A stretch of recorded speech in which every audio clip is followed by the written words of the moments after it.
Welcome back to Life Upgrade Garage.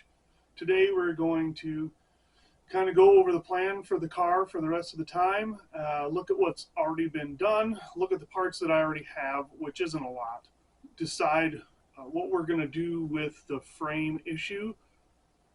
That's going to be a little bit more in depth this time, so hope you enjoy. Thanks for tuning in. I quit my job 2 months ago, and like every responsible adult, I spent my retirement fund to transform my wife's daily driver into a drag car. Come join us as we upgrade our boring lives with some drag racing excitement on our YouTube channel, Life Upgrade Garage.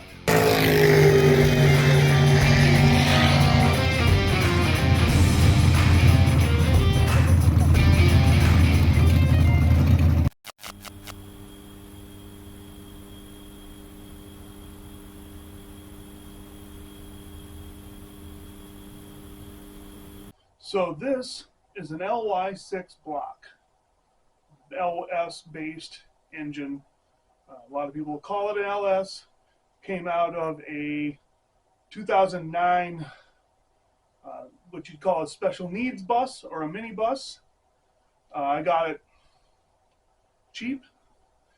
Had a few problems. We'll talk about the problems. I think the rest of the engine is going to be just fine. We're not going to use some of the stuff. I've got all of the pieces to it yet, even though I have stripped it down. It is in this bag just so it doesn't get a lot of corrosion into the cylinders. I actually looked to make sure here before we did the video, because it's actually headed to the machinist here within the next week to get some work done so that we can start doing that. And it looks to be good. It doesn't seem, even though it's got 200,000 miles on it, or 220, doesn't look like it's got a lot of ridge inside the cylinders, which is good, even though I still think that I'm going to bore it out about 30 over just to be safe, to see if we can get, back to round on the cylinders. So here are the cylinder heads for the engine. If we look at this one here and get in there a little bit, I hope you can see that. There's a big gap here. This valve is bent, which was part of the problem with the engine. When I opened it up, what I found first was a bent push rod. So I took off the intake, and you could see it, or took off the intake, and then I took off the center piece, center cover for the lifters and stuff, belly pan, whatever you want to call it. I don't know the exact term for it. And you could see that push rod was bent, which told me before I even took the head off that there could be problems up here. So I got the head off, found the valve bent and open. I heard this engine run before I got it. It was in a vehicle, and it had a knock to it, but from what I can see, this is the issue here, is that this was knocking. Now, so when I started to pull the cam out, it wouldn't come out. I couldn't figure out why it wasn't coming out at first. Here, the cam bearing closest to that cylinder was stuck on the cam, so I had to get that off, and then the cam pulled right out. As of right now, there still is a lifter, which is the lifter from that cylinder, or from this exhaust, or exhaust valve or train, whatever you want to call it. It's still stuck in there. Because whatever happened, it bowed it out. It's stuck in there. It's going to have to be cut out. I didn't mess with it at the time. I just made sure, when I figured out that it wasn't going to come out by moving it around a little bit, just kind of left it alone so I didn't mess up the journal. Just making sure that, I did whatever I could to make sure that the engine was going to run good for me after being rebuilt. So when I got this engine, I already knew it was going to have to be rebuilt. It has a lot of good parts on it. The intake, I should have brought the intake up. The intake's sitting in the basement. I put it there just because I didn't want it sitting up here. It's plastic and it's got a little bit of aluminum on it, but it is a higher or bigger, fatter intake because it came off of, you know, I guess they call it is it a 3500 Express or 2500 Express, I guess is what it would be, but it's a mini bus is what it is. It had quite a bit of power. I know that, you know, it was hauling around around 20,000 pounds all the time at least. So, you know, I think those mini buses weigh 20. Is it 25 or 24? I don't remember. Not my concern. I don't do that job anymore. So the first part of this is rebuilding this engine, getting it put into the car, making the car a little bit lighter, trying to make as much horsepower as we can with this engine. We're probably going to forge the bottom end, put a mild cam in it, but something that's a little bit more designed to work with a turbo, even if it is just around 5 to 10 pounds of boost. I don't think right now I need more than that, but it also needs to run decent horsepower on its own, naturally aspirated. So we're asking a lot, I know. That's why it's not going to run major amounts of boost either, because the first version of this engine, or first version of what I'm doing here, is just going to be a light turbo engine. So we're going to get the engine in.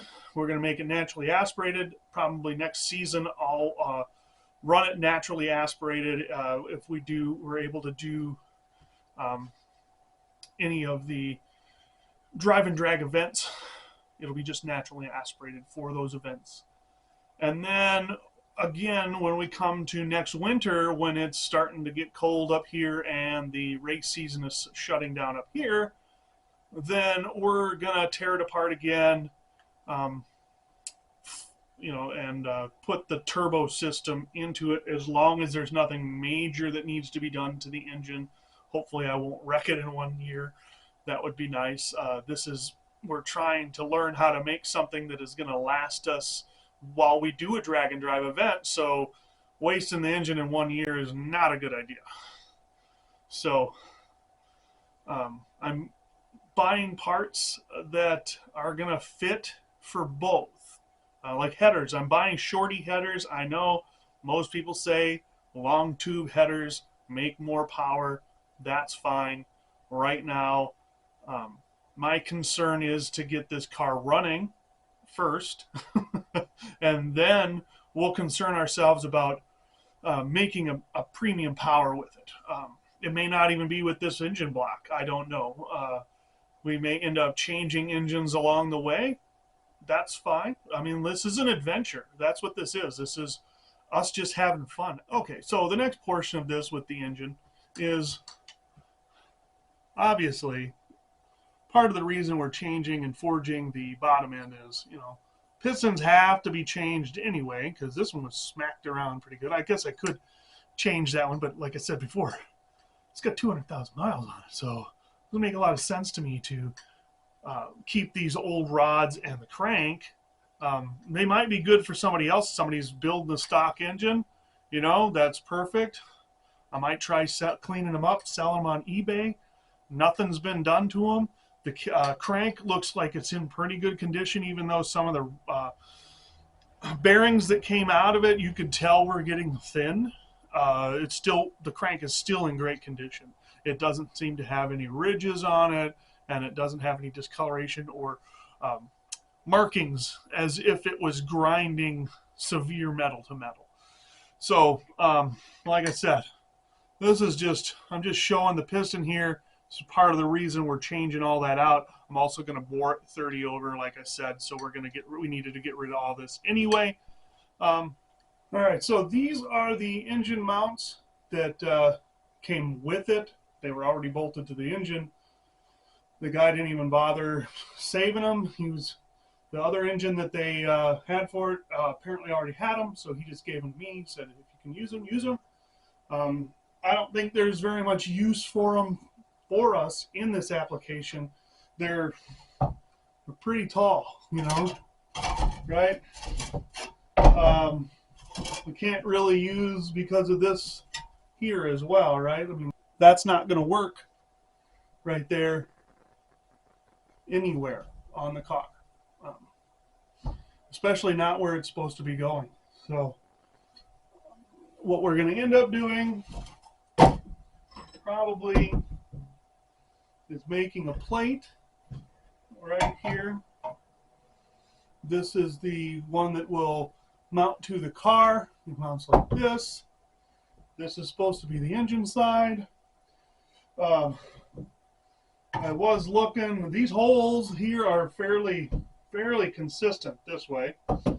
I know it doesn't, it's got 3 mounting here. I don't like this whole thing. Eventually down the road, we're going to change this out. I'm just using these now because, like I said, this is a budget build. This is where we're starting. We're just trying to we're not trying to do it cheap. We're trying to put it together well, but we're trying to use what we have at the same time. So what I think I'm going to do is make a plate that has this bolt pattern on it that I can bolt to the engine. And I want to move the engine backwards anyway, so I want to be able to bolt that plate, somewhere like this. I don't know, if it's going to make us move the engine up or down to be able to do that. Probably just use a piece of 1/4 inch, but that is the plan for the motor mounts. I have both of them, so I'm going to be able to make the plate myself, or that's the plan. Make it by hand. I have, a lot of this again is for fun and for me to learn. I want to be able to do this stuff. In theory, I've done a lot of this stuff already, just not to this extent on one vehicle. So this is, it's just learning. That's all we're doing. Maybe this won't work. Maybe I'm going to have to figure something else out. I'm hoping that we can get away with just putting a plate in between them, and there's going to be minimal lift to the engine. I've already told my wife that if I have to cut a hole in the hood, I'm not concerned about it. It is what it is. Because the whole engine is probably going to sit a little higher already, and you add on top of that I have to push it back just a little bit, I think, by my measurements that I can figure out with the oil pan from the old vehicle and the oil pan for the new vehicle. I am putting a 7-quart drag racing oil pan on it. They're not that expensive. I wanted to make sure that, like I said, this is all about longevity. I want to spend my money wisely, so we're putting good parts in on, the parts that we're going to put in are good. That's what we're doing. So we're changing the oil pan, spending a couple $100. I'm going to put something in that runs a few more quarts extra, and then the dimensions are a little bit bigger. I'm going to actually order that piece here soon, and then get that here so that whenever the block comes back from being reworked, and the heads as well, I'm going to have them look at the heads and go through them. I don't know if I'm going to change the valves themselves. I know, the one for sure has to be changed. Hopefully that seat is good. We'll see what happens. The valve springs themselves and all of the accessories that go along with that will be changed for sure. If I have the money to change out all the valves, I will, just because, like I said before, it's got 200 to 220,000 miles on it, so the valves probably need to be changed. I'm also worried about the valve seats in there. Hopefully they're not, or the guides, sorry, not seats, guides. Hopefully they're not too wore out. But, we're going to make this fit however we have to, whether we got to cut a hole in the hood or not, it doesn't matter. All right, so transmission. We've already seen, hopefully, the episode where we road trip to Sussex, Wisconsin to pick up the transmission. It is a 4L80E hydraulic transmission, so it can be controlled pressures and stuff like that inside of it by the computer. I'm just showing it here. We have this. It's just sitting here. Literally haven't opened it up yet. Okay, so there's the hole on the driver's side right there. If you look at the hole right above it, you can tell that the whole frame in that area is a little thin. There's metal missing in that area. I blew it out already with the pressure washer just to clean it up. The rest of the frame up here in this area all looked just fine. All right. There is the hole. Trying to get this better for you. There's the hole. Oops. Dang it.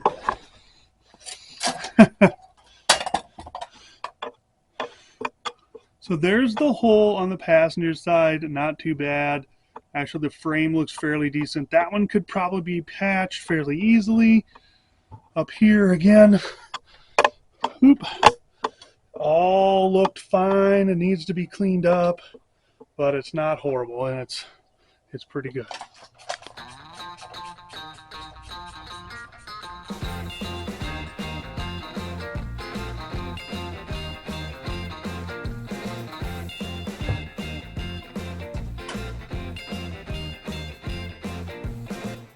Hey there. You want to do me a favor? If you're enjoying the video, you mind clicking the like button? If you want to see more, you can subscribe and turn on notifications. Also, leave a comment. I got no problem with that. I'll do my best to answer anything that you have questions on. Anyway, I hope y'all have a good day. Now, So the last piece of what we're doing with this is computer. I purchased a Holley Terminator X Max to run the 6-liter and the 4L80E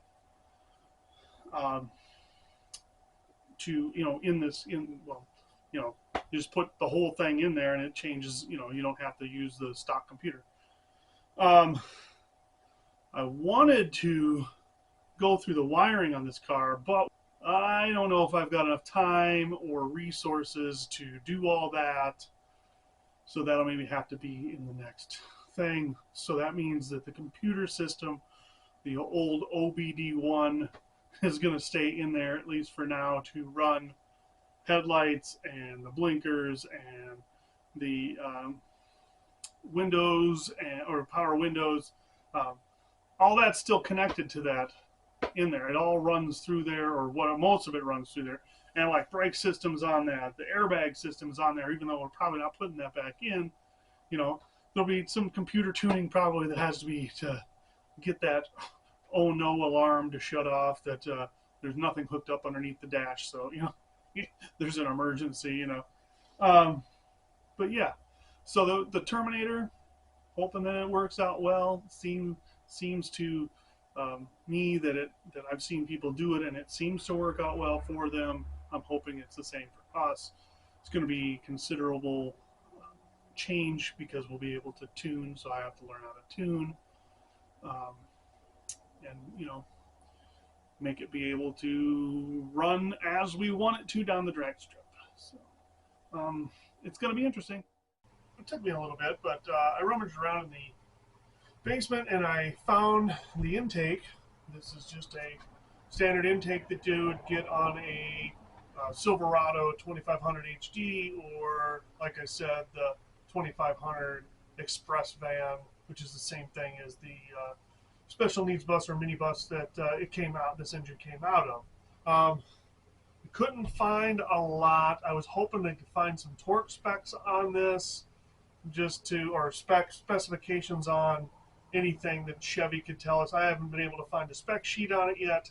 I know that it has a 87 millimeter throttle body on it, and that it comes on a 2500 HD or an Express van. That's about it. So hopefully along the way I can find some more. I was wrong. It doesn't have any aluminum on it. It is a fully plastic intake.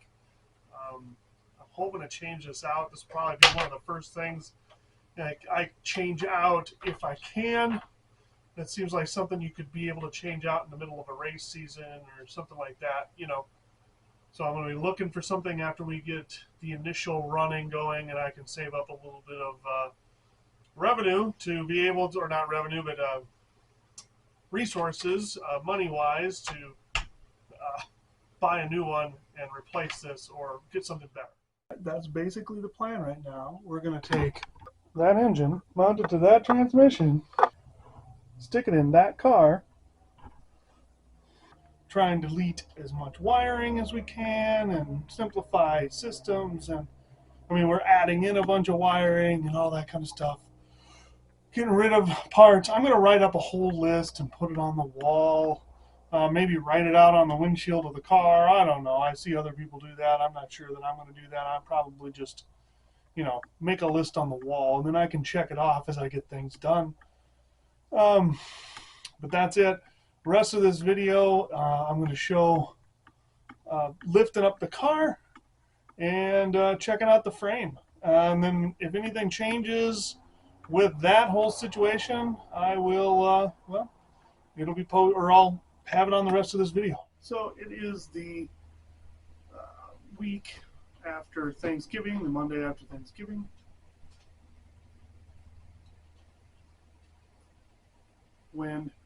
Anyway, I took a couple days off, did a few other repairs. I planned on working on this during the Thanksgiving kind of vacation time that I had, but didn't end up getting it. So I'm going to do it now. I'm going to just lift the body off so I can see the frame, make sure that the rest of the frame is okay. But what we're going to do today is I'm just going to run around. I'm going to loosen the bolts. I'm going to get the rear bumper cover off and start to lift it up. Hopefully it won't be too hard. I left the doors on it and they're all shut tight in hopes that that'll help keep the body stable as well, keeping it from shifting and bending during this process. But we'll see what happens.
I guess that settles it.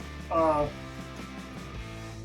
gonna leave it alone and check it out, jack it up without taking it off the frame. I know I don't have the tools it takes to fix this. I guess I could drill it out and then put a new bolt, and like there's barely enough room to get a nut up there on the top, but I don't really want to go through all the hassle, so I'm just going to inspect the frame as it sits, jag it up just a little bit, tap on it with a hammer, and weld the spots that I can, which means I'm going to have to spend like a bunch of time welding to get better, to make sure that these are good welds. Alright, so I'm down underneath here. I'm going to visually inspect it. Actually, I'm going to use the camera here too. Makes it so I don't have to jack the whole car up. You can see most of this is pretty good. I mean, it's got surface rust on it. Obviously, it eventually will be bad. But it'll get us by for a little while. I wonder...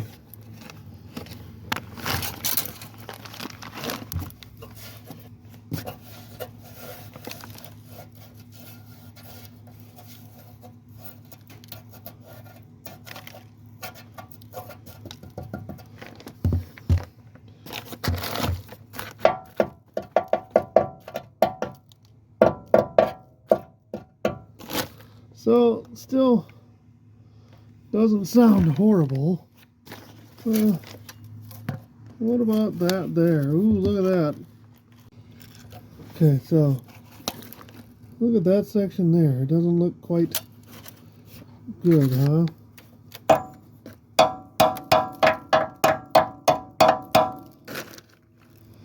That's the back side of where we're going to be welding. Sounds like metal. We could plate that too, I think. So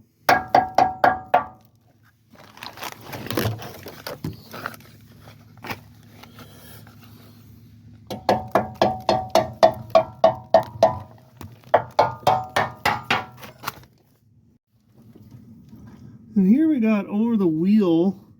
I mean, it all looks fairly decent. Like I said, there's a surface rough. There's surface rough for sure. You know, there's some crappy Canadian welding there. Eventually, we're gonna have to do something, which I don't know when that'll be. A year from now, 2 years from now. But this side looks okay. I'm gonna move over to the other side. All right, here's the other side, right underneath the driver's door. I mean, it's for surely dirty. Needs to be cleaned. Probably get a pressure washer underneath here. Let's look at that other spot.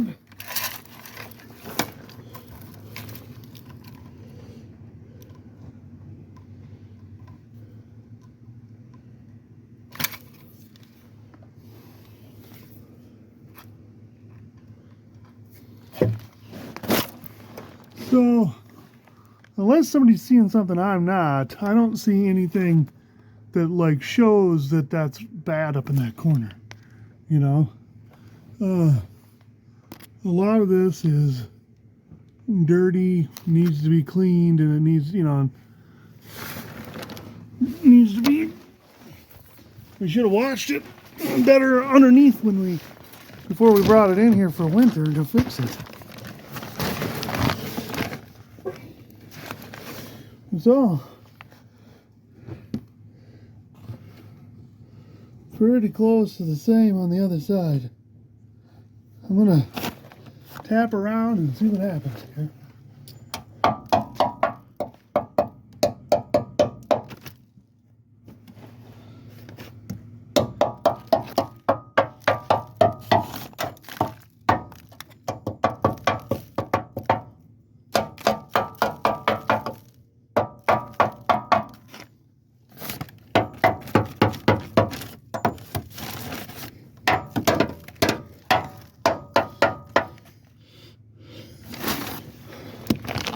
Well, I don't hear any spots, and everything looks okay. I'm going to check over the wheel well again, like we did before, see how that looks. So that's going to be it for today. We got the frame all checked out. So if I do any more on this video, go any further, I may do a test fitting of the engine, see if I can get the motor mounts, the factory motor mounts in there, see how much clearance I'm going to have to make, you know, maybe a little bracket that goes in there that'll work between the two, or see if I've just got to take those factory ones out totally. That would be fine too. So my oil pan comes in today. It's a 7-quart Summit oil pan. It's got 2 connectors on it so that it moves the oil filter, so that you don't have that down at the bottom of the car, and that makes it a little easier accessible as well. So if that's going to get here and it gets here in any decent time, I might try to test fit this engine in here and see how it works, see what I gotta do to make it fit. I'm looking at a couple of different kind of universal transmission mounts that kind of just bolt into place. I'm hoping that that's going to work, and then if we got to weld something onto the frame, you know, where it's going to bolt up, or if it, you know, if it doesn't go all the way across, we can kind of, you know, adjust it. It's going to start getting a little bit more interesting from here. I'm going to start kind of cleaning things up. I'm going to start doing some welding practice. I'm not going to show the welding practice because at first it's going to be really embarrassing anyway, and I'm not sure what the results are going to be anyway. I mean, I might end up having to take this to somebody else. I'm going to pick up a plasma cutter so that I can cut those pieces out instead of just using my death wheel. So that doesn't, I mean, that might be entertaining when I get hurt, but it doesn't sound like fun to me to get hurt. Things that think it'd be just better cuts and easier to get in there with a plasma cutter and cut those little spots out. I will keep inspecting and looking at the car as we go. When we put new gears in the rear end, for sure we'll look again and see how things are. If anything needs to be plated a long way, we're going to plate it. Cut it out, put a piece in, plate it on top as well, just to make sure that it's going to be solid, you know. So I guess that's it for now. Have a good one. I just wanted to mention that nothing I do here on this channel is expert opinion. I am not a professional or expert of any kind in the automotive field. So be very cautious if you're gonna try and do some of the same stuff that I'm doing. Always do your research first. Maybe talk to a regular mechanic, something to make sure that you're gonna do it right and that you or anybody else doesn't get hurt during the operation of the vehicle. I'm just a guy working in a garage. I have quite a bit of experience. I've been working on cars since I was a kid. That's the only thing I have. My point is, I even look stuff up on the internet or talk to a mechanic before I do things, because I want to make sure that I'm getting it right and I'm not putting myself, my family, or the general public at risk. So be very cautious. If you're watching this channel, don't take my advice as expert opinion, because I am not an expert. But I do wish you well in working on your projects, and I hope to see you next time here at Life Upgrade Garage.